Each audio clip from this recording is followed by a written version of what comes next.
ওম নম শ্রীমদ্ভগবদ্গীতায় নম। চতুর্থ অধ্যায় জ্ঞানযোগ। শ্রী ভগবানুবাচ। শ্লোক 13। চাতুর্বর্ণম ময়া সৃষ্টম গুণকর্ম বিভাগশ তস্য কর্তারমপি মাম বিদ্ধি অকর্তারম অব্যয়ম।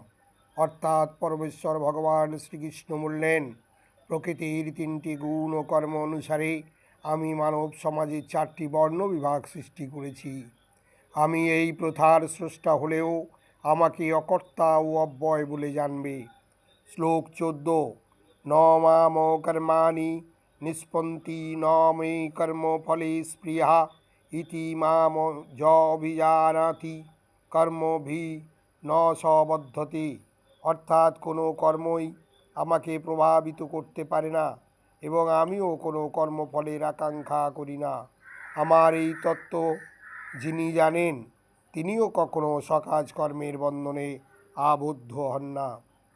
ওম ভূর্ভুবস্সুঃ তৎসবিতুর্বরেণ্যং ভর্গো দেবস্য ধীমহি ধিয়ো ন প্রচোদয়াৎ।